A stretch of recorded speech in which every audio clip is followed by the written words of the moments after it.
I just watched Werewolf by Night, and it was fabulous. It was fresh and unique and retro at the same time.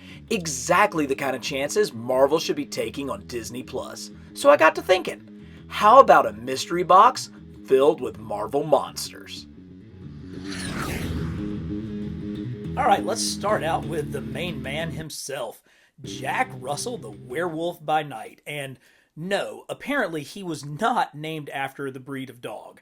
Now, old Jack here came in a 4-pack of Marvel monster figures that were released by Toy Biz in the early 2000s.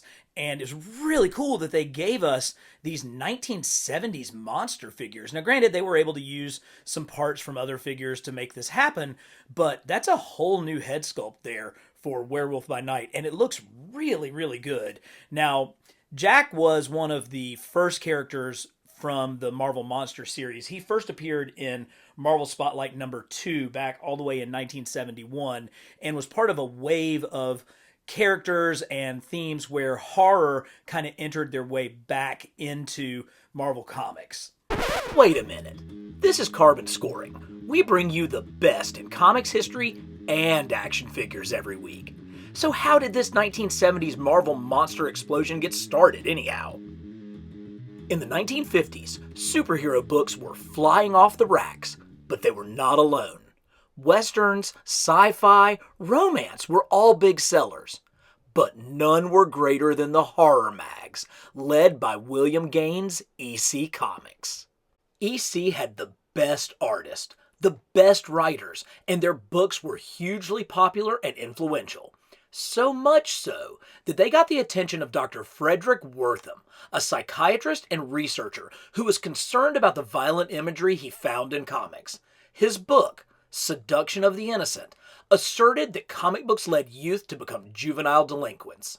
Senate hearings were held, and the Comics Code Authority was established, toning down the violence and horror in comics and establishing firm boundaries about what could and could not be shown within the pages. It was the death of EC Comics. 15 years later, relief would come from the unlikeliest source.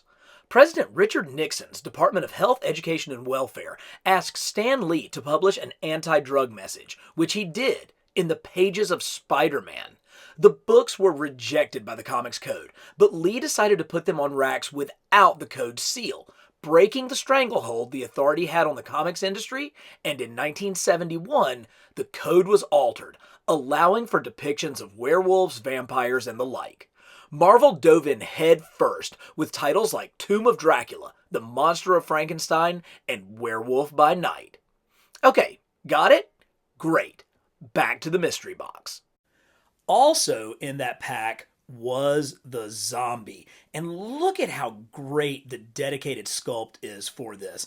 Yeah, I mentioned on the last figure they tried to reuse some parts, and there might be some here, maybe these pants, but this is a 4-pack of figures that got wholly new sculpts. I mean, look at that head. Look at that crazy zombie look, this torn up jacket. I mean, just the tattered clothes, all of the articulation that came with this.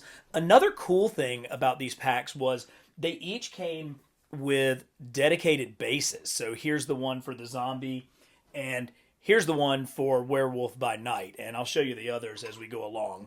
But this was not the last zombie to appear in Marvel Comics. No, no, no.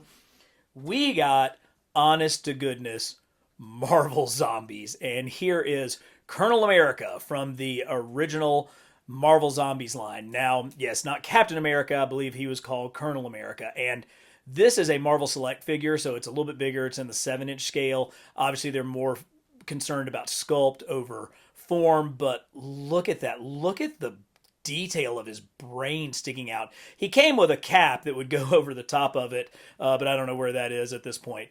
Marvel Zombies was written by none other than Robert Kirkman, who would go on to write another zombie book that you might have heard of, The Walking Dead. And we got several figures in this line. Here's the Magneto.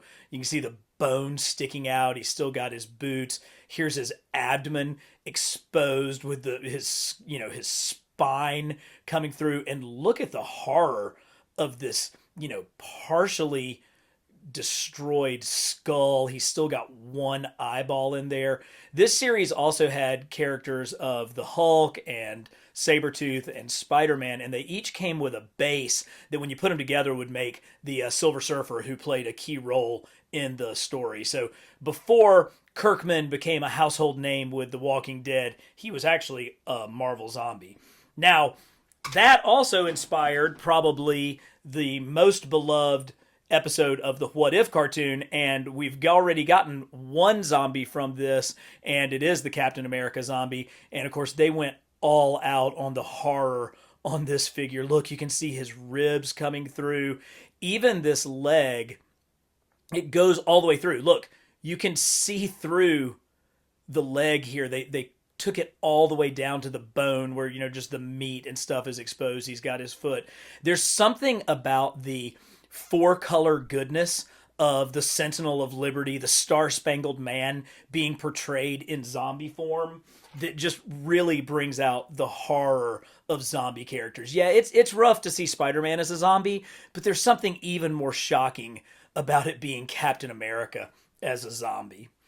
Now, here is another of the figures from that 4-pack, and this is, of course, Dracula. And he got a very special base as well. I would bet that's Gene Colan art on that base, just really classic 70s Marvel style. He, of course, reused some parts, but a very distinctive Dracula head sculpt. I was fortunate, my family and I, we traveled to Hungary this past summer, and while we were in Budapest, we went on like a ghost tour, like a haunted walking tour where they talked about the history of vampires in the country and the history of Vlad Dracula, who was kind of the inspiration for Count Dracula. And I can say without a shadow of a doubt, Vlad Dracula was not a vampire. He was something much worse. So after you finish this video, go and read about Vlad Dracula, but don't do it if you're home alone and it's dark outside and you're easily frightened, because he was a bad, bad dude. Coming back to our more comic figures, here is the recent figure of Despair.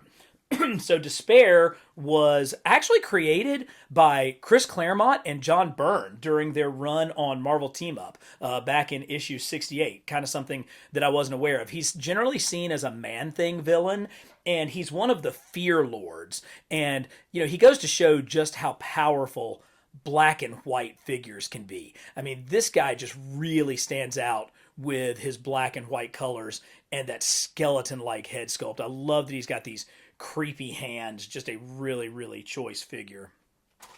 Now, what kind of monster box would we have if we didn't have some figures of the one and only Ghost Rider? So this is a Johnny Blaze version of Ghost Rider. This comes from, again, the Marvel Select line, so it's a little bit bigger. Got these huge flame effects that are really translucent, and that lights up his eyes coming through his skeleton. He's got the classic blue 70s racing suit on. Very cool. We will see a number of different Ghost Rider figures as we go through this box. But when it comes to outlandish Marvel monster characters, who can forget Man-Wolf? Yes, indeed. This is the one and only son of J. Jonah Jameson, John Jameson, famous astronaut who, when he traveled to the moon, came across the God Stone, this ruby right here attached to his neck, and was transformed into Man-Wolf.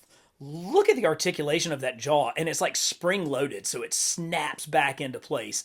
This was in the Spider-Man Classics subline of Marvel Legends, so it wasn't a Marvel Legend proper, but it's in that 6-inch scale with that same Marvel Legends articulation, and these are the kind of like Spidey villains that I love to have, those completely wild, out there John Jameson versions. Actually, will he do? Oh, yes, the button does work. If you push the button on his astronaut pack, you can get that mouth action to happen. Oh, that's so good. That's so good.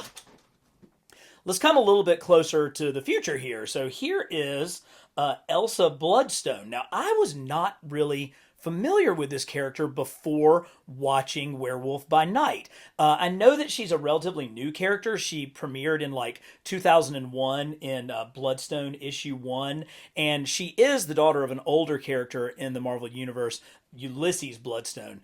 This figure came in the A-Force, I think it was a 5-pack. It was a pack of figures that when Toys R Us in my town was going out of business, they were like literally giving that thing away for like $10 or something.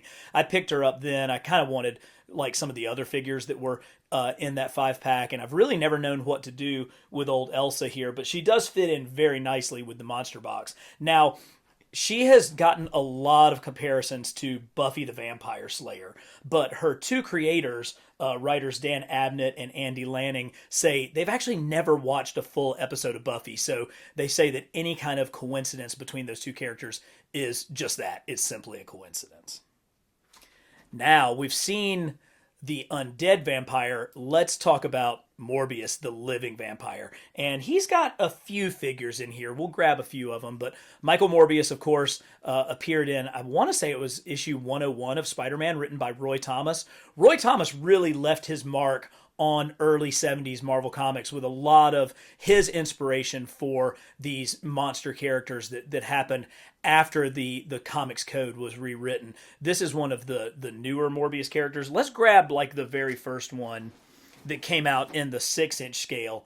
Again, this one was in, oh my gosh, that is so ugly. So this came out again in that Spider-Man Classics line, and this is just a horrific looking character.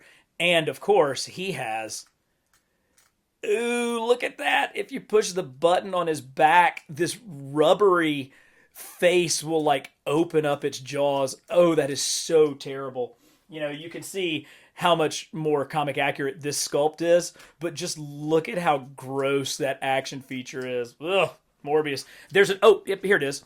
Here's the newest version. This is, I guess, goth emo Morbius. I do not know a lot about this version, but this is, I think, the newest Marvel Legends of him. So I think we can all agree that if we go back, the very first one with its hideous action feature really is kind of the best of the three Morbius figures. Nice.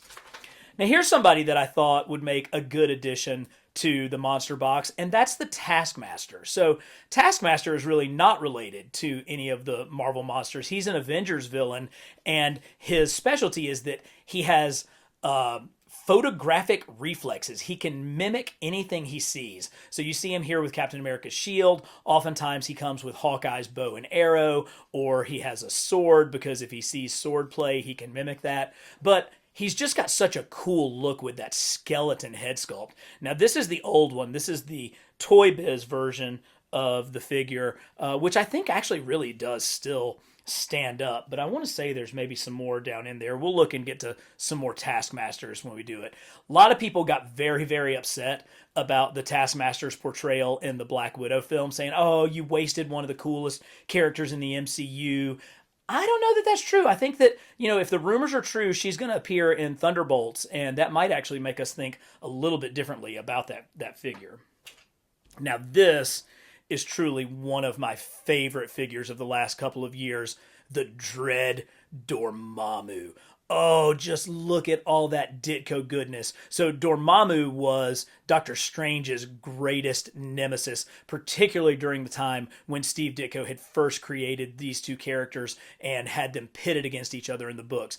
And this is such a great representation of that Ditko look with the lines. He's got the crazy flared shoulder things. He's got all of this light up action with his hair. He has flames coming off, and he's like appropriately scaled. I love this Dormammu. As a matter of fact, I want to say, yep, here it is. I knew there was another one. This was the first Dormammu figure that we got, and it was in like the Book of Vishanti San Diego Comic-Con exclusive pack. And, you know, nowadays, if you got this, it would have to be like a deluxe figure because of how big it is. And it is pretty mammoth. I mean, look at how much larger it is compared to the single release Dormammu. But I'm just not familiar with this look. I mean, yeah, I guess it's got kind of the face, and it's got the flaming head, and there's some semblance of shoulder pads here. But I was never happy with this in my display. I really always wanted this version of Dormammu with that just psychedelic Ditko 60s style. So I was so pleased when this one came out. Outstanding. Oh yeah, here we go. Death's Head. Had to have him in the monster box when you've got a head sculpt that looks like this. So Death's Head came from like the Marvel UK imprint and was originally over in the 80s in the Marvel books. And I think he's made his way into kind of the mainstream 616 universe. But, you know, he's like a combination of like Predator with, these crazy, braids. And then he's got this like golden half dissolved jawline. I mean, look, you can see his teeth and the muscles around his jaw. And then over here, he's got like scar tissue running around it and the horns coming through. He's got this crazy futuristic cybernetic arm that I'm sure blasts some stuff.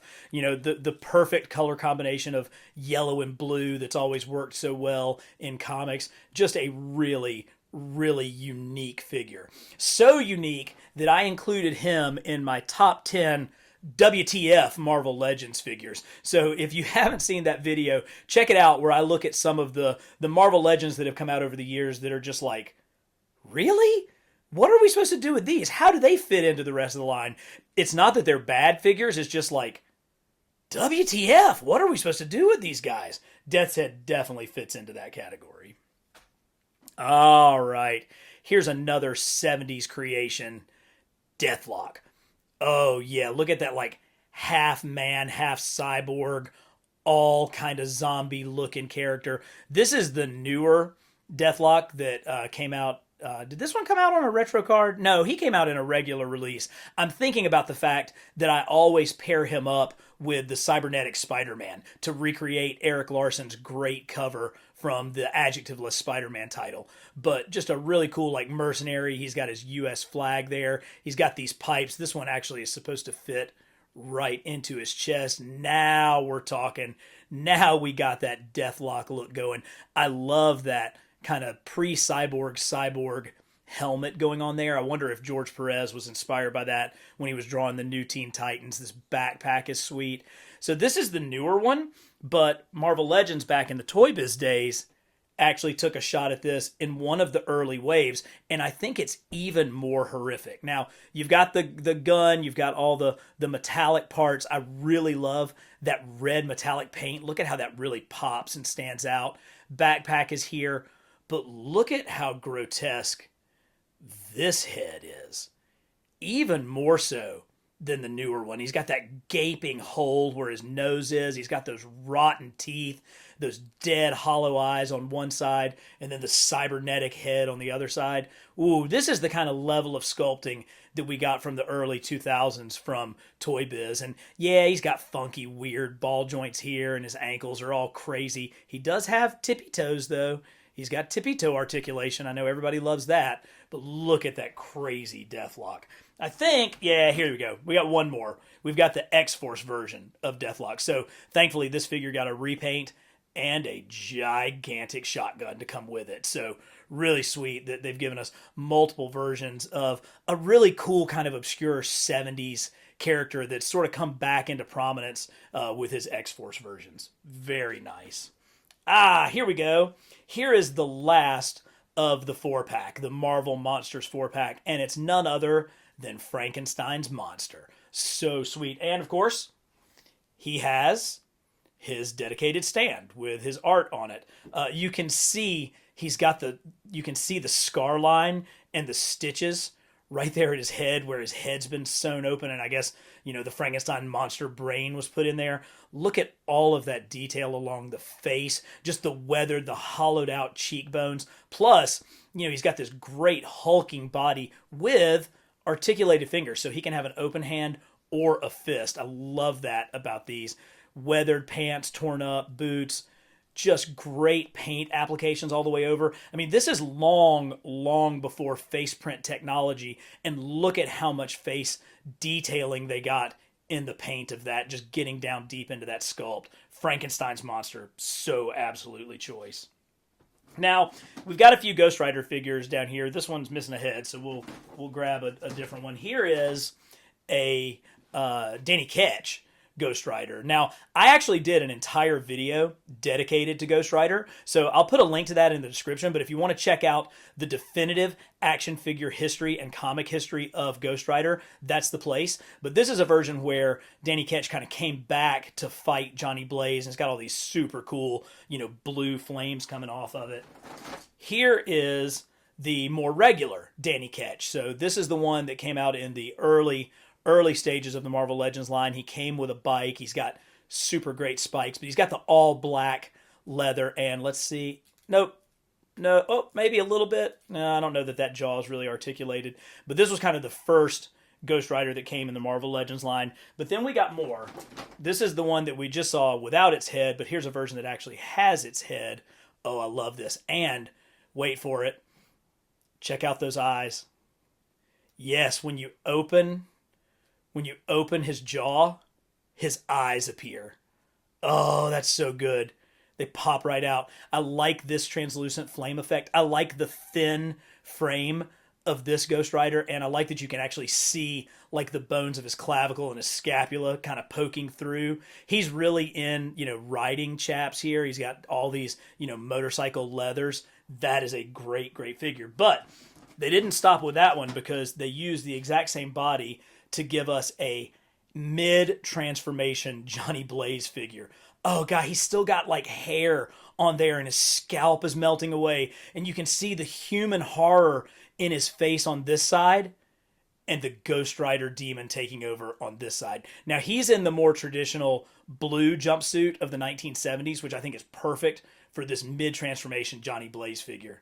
Oh, God, that is so good. This is absolutely one of my favorite Ghost Rider figures. And we've gotten a few more. I mean, there's been some really, really good Ghost Riders. Oh, here's probably one of the best newer ones. This is like the newest Marvel Legends Ghost Rider that came in the Legendary Riders line. I love how his skull is also partially translucent, so the whole thing, really lights up, and you just get the horror of that. Oh, that's so great. Plus, it's translucent all the way down his neck. So very comic accurate, very cool use of translucent plastics for this figure. But hey, Ghost Rider needs some bad guys. And unbelievably, we've actually gotten a few.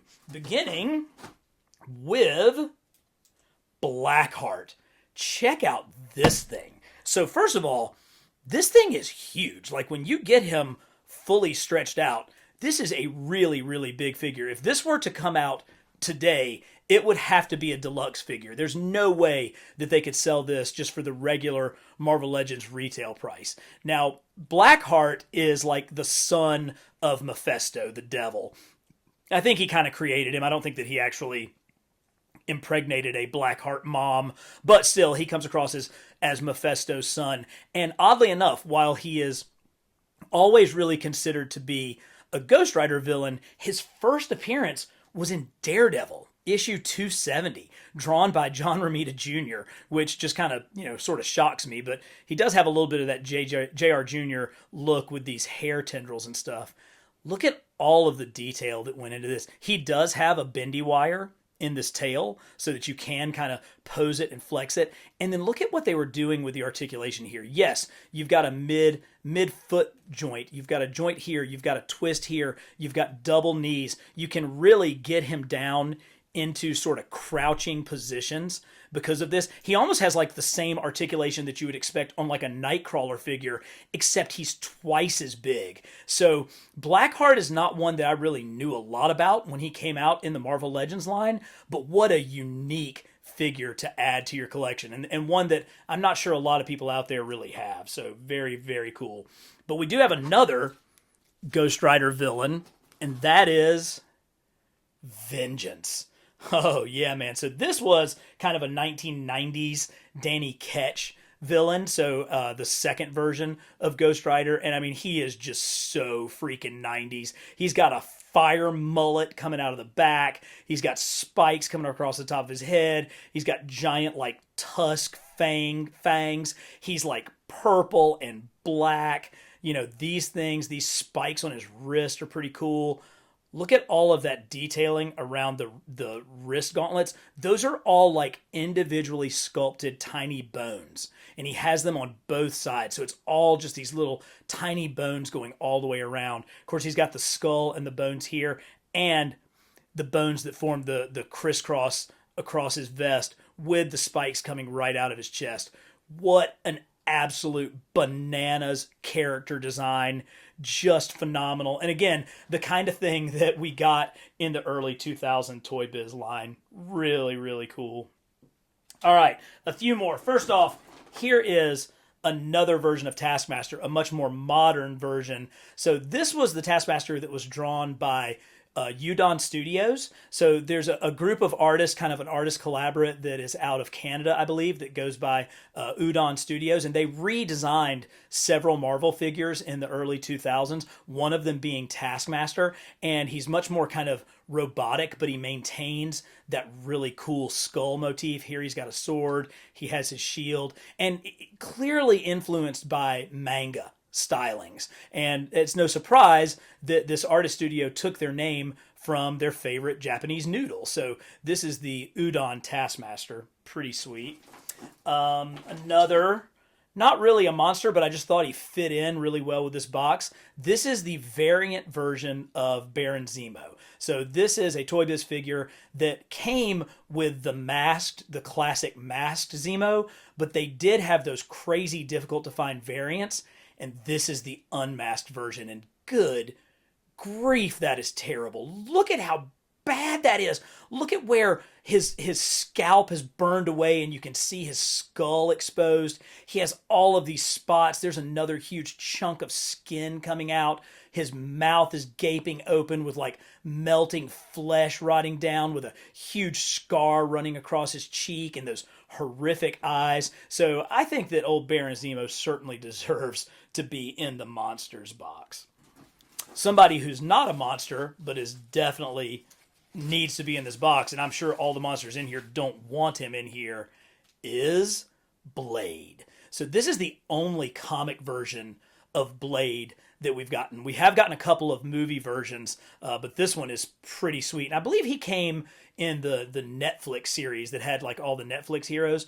But look at this thing with that great detail of his hairstyle. He's got his spikes. He's got his sword. He had like a couple of different head sculpts. I think I actually have the head sculpt, the secondary head sculpt down in the bag. Let's take a look at that and see what it looks like, because this is a really nice figure and one that I think is fairly hard to find.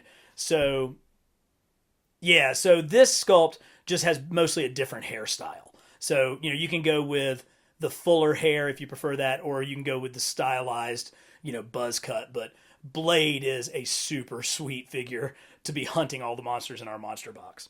One more Ghost Rider. Here is, and maybe this is the one that came with the bike. Very similar to the one that we've seen before, but ooh, I love the textured paint on that. I love the chain coming across. I love the 70s blue with the blue highlights up around the collar. Ghost Rider just has one of the most awesome, iconic comic designs of all time. And the more Ghost Rider figures we get, the better. That is not me trying to sell the HasLab Ghost Rider. I know that that's a real problem for a lot of people, but I do love the way that Ghost Rider looks, and this is really cool. And I'd love to have Robbie Reyes as a part of my collection. That's pretty cool. All right. Speaking of, and I really wasn't trying to speak of the HasLab, but here we have the Marvel Select Mephisto. So Mephisto really acts as the devil in the Marvel Universe, and thus far, this is the only Mephisto figure that we've gotten. Yes, there is one that if the HasLab reaches 12,000 backers, we could get to, but it's not looking like that's going to happen. So right now, your best shot at getting Mephisto is this figure, and let me tell you, it is fantastic. I mean, look at the evil that's just coming off of that guy. This sculpt is absolutely perfect. And yeah, it's a Marvel Select, but he's still got plenty of articulation. I mean, he's got good, he's got some ball shoulders. They're fairly limited, but you don't really need him to be in that many poses. He's got a good kind of evil hand grip going there. I don't believe that the Marvel team is going to quickly release that Mephisto figure that they prototyped for for the HasLab. I think that would undermine any future promises that they have. So if you're interested in Mephisto, this is going to be your best bet to get the devil himself in the Marvel Universe. Now, before we go forward, I got to throw up the spoiler alert. Spoiler alert. So if you haven't seen Werewolf by Night, this might be a good time to check out one of my other videos. Or if you have, or if you just want to see what's at the end of the box, here we go, because we're rocking out my main man, Ted Sallis, the Man-Thing. So Man-Thing actually premiered in Savage Tales #1 back in May of 1971. And there's been a lot of debate over time about who came first, Man-Thing for Marvel or Swamp Thing for DC. And by publication date, Man-Thing appeared 2 months before Swamp Thing. So we're going to just go with that and say that Man-Thing is the OG swamp creature. So old Ted here is kind of the combination of mysticism, magic, and science. And he's like a heartless, or he's like a mindless monster that actually can sense fear. And if he touches you and you have fear inside of you, you will burn at his magical fire. Now, this is a Toy Biz figure, and let's see if we can see a date on it. I think that says 1998. So this figure came out sort of at the end of Toy Biz's 5-inch line, and I want to say it was like exclusive to comic shops. And of course, I think it reuses most of the Sasquatch body that came in the Alpha Flight 2-pack series, but it does have a brand new dedicated Man-Thing head sculpt that I think is really cool. But for a long time, this was the only Man-Thing figure that we had until Marvel Legends came around, and we got this beauty. Oh, look at this thing. When I think about Marvel Legends and when I think about the type of detail that goes into these figures, this is the first one that really comes to mind. I mean, he literally is a walking swamp. Look at the detail of these sticks and logs that are coming out of his back. Look at the moss and the swamp growing around him. He's got those big bumps on top of that absolutely brilliantly sculpted Man-Thing head. The detail goes all the way down the arms. He's got great articulation with bendy fingers, ball joints everywhere. This thing is truly a work of art, and I think one of the absolute pinnacles of sculpting of the Toy Biz versions of the Marvel Legends. But he's been out of circulation for quite some time. So thankfully, we got a Build-A-Figure. And here it is. Now, unfortunately, mine has a broken hand, but this is the Build-A-Figure Man-Thing that came along later in Marvel Legends. Still really good. Lots and lots of detail. You've got that big hump full of swamp there. Maybe not quite as much intricacy of the paint apps. Terrific head sculpt. I mean, I really do like that head sculpt. And he's bigger. I mean, he's certainly much more massive than what we got on the single-carded Man-Thing. And, you know, his proportions are good. But honestly, for me, I still prefer this one. This is still the Man-Thing that I keep down in my display in the Secret Lounge. And hopefully you guys, when you look at the intricacy of this detail of the sculpt, you can understand why. Can't get enough? Check out these 2 videos that I mentioned along the way. Then go ahead and hit like and subscribe to Carbon Scoring.